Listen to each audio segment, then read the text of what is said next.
ଆଜିର ଏହି ଭିଡ଼ିଓରେ ମୁଁ ଆପଣମାନଙ୍କୁ ସ୍ୱାଗତ ଜଣାଉଛି। ଭାରତ ଆମ ଦେଶ ହେଲେ ଓଡ଼ିଶା ଆମ ରାଜ୍ୟ। ଆସନ୍ତୁ ଓଡ଼ିଶାରେ ଥିବା 30ଟି ଜିଲ୍ଲାର ନାଁ ମନେ ରଖିବା କିପରି ସର୍ଟ ଟ୍ରିକ୍ରେ। ତାର ମଧ୍ୟ ଏକ ଟ୍ରିକ୍ ଅଛି। ଆସନ୍ତୁ ଆଜିର ଭିଡ଼ିଓଟିକୁ ଆରମ୍ଭ କରିବା।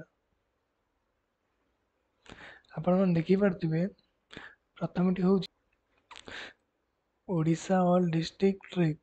ଓଡ଼ିଶାର 30ଟି ଜିଲ୍ଲାର ଟ୍ରିକ୍ ଆମେ ଟ୍ରିକ୍ ୱାଇଜ୍ କେମିତି ମନେ ରଖିବା। ପ୍ରଥମଟି ହେଉଛି ଆମର PAR। ପ୍ରଥମରେ ହେଉଛି PAR ମାନେ ପାର୍।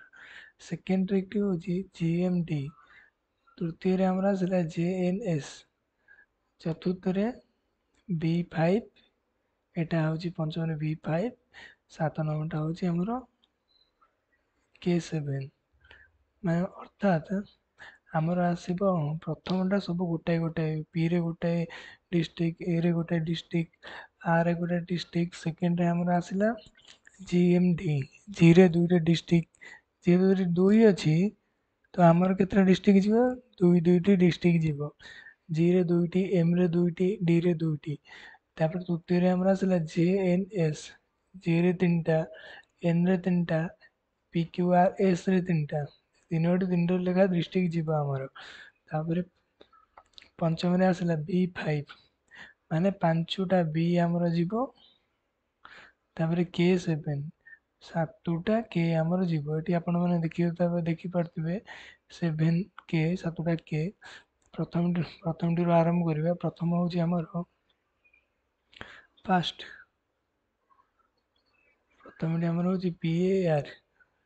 Pରେ ହେଲା P ଗୋଟାଏ, A ଗୋଟାଏ, R ଗୋଟାଏ। Pରେ ହେଲା ପୁରୀ। ଆପଣ ଜାଣିପାରୁଥିବେ ଆଶା କରୁଛି। Aରେ ହେଉଛି ଅନୁଗୁଳ। PAR, R ହେଲା ରାୟଗଡ଼ା। ପାର୍।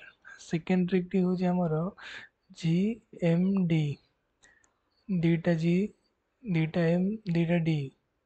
ଦେଖିପାରୁଥିବେ ଆପଣମାନେ। Gରେ ହେଲା ଗଞ୍ଜାମ। ଏଠି ଦୁଇଟା କାହିଁକି ହେଲା? କାରଣ ଏଠି ସେକେଣ୍ଡରେ ଦୁଇ ଲେଖା ହେଇଛି। ମାନେ GMD ଏଥିରୁ ଖାଲି ଦିଟା ଯିବ।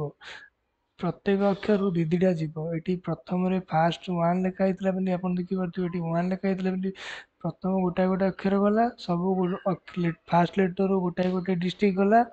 ଏଠି 2 ଲେଖା ହେଇଛି ମାନେ ଏଠୁ ପ୍ରତ୍ୟେକ ଗୋଟାଏ ଲେଟରରୁ 2ଟା ଡିଷ୍ଟ୍ରିକ୍ଟ ଆସିବ। G ଫର୍ ଗଞ୍ଜାମ, Gରେ ଆଉ ଗୋଟେ ଗଜପତି। ତାପରେ Mରେ ହେଉଛି ମାଲକାନଗିରି, Mରେ ହେଲା ମୟୂରଭଞ୍ଜ। ତାପରେ Dରେ ହେଲା ଦେବଗଡ଼। ତାପରେ Dରେ ହେଲା ଢେଙ୍କାନାଳ। ଆପଣମାନେ ଦେଖୁଥିବେ ସେକେଣ୍ଡଟା ବି କମ୍ପ୍ଲିଟ୍ ହେଲା ଆମର ତୃତୀୟ ନମ୍ବରକୁ ଆସିବା। ତୃତୀୟ ନମ୍ବର ହେଉଛି ଆମର 3।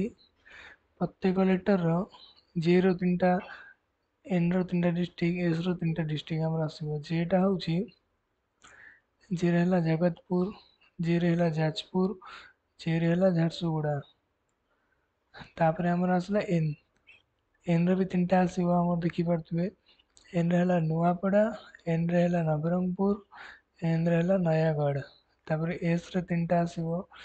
Sରେ ହେଲା ସୁନ୍ଦରଗଡ଼, Sରେ ହେଲା ସୋନପୁର, Sରେ ହେଲା ସମ୍ବଲପୁର। ଆପଣ ଦେଖିପାରୁଥିବେ ଆମର ଥାର୍ଡ଼ ଟ୍ରିକ୍ଟି ଯାଇଛି। ଏବେ ପଞ୍ଚମଟି ଆସିବ। ଫାଷ୍ଟ ଆମର ଗଲା ପାର୍।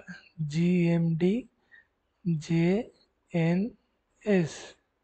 ତାପରେ ଆସିବ 5ଟା B5। ତାପରେ ଆମର ଆସିବ K7। ଏପଟେ 7ଟା K ଆସିବ। Bରେ ଦେଖିବା ଆମେ B ଫର୍ ଭଦ୍ରକ, ବାଲେଶ୍ୱର, ବଲାଙ୍ଗୀର। ଚତୁର୍ଥରେ ଆସିଲା ବୌଦ୍ଧ। ପଞ୍ଚମରେ ଆସିଲା ବରଗଡ଼। ଆମର B5 ଗଲା 5ଟା Bର ଡିଷ୍ଟ୍ରିକ୍ଟ ଗଲା। ତାପରେ ଆମର ଆସିଲା K7 କତିକି ଆସିଲେ। K for Kendrapara, K for Cuttack, K for Koraput, Kରେ ହେଲା କନ୍ଧମାଳ। ତାପରେ Kରେ ଆସିଲା କଳାହାଣ୍ଡି, Kରେ ହେଲା କେନ୍ଦୁଝର। ତାପରେ Kରେ ଆସିଲା ଖୋର୍ଦ୍ଧା। ଖୋର୍ଦ୍ଧା ଆମର ଅଛି ଭୁବନେଶ୍ୱରରେ।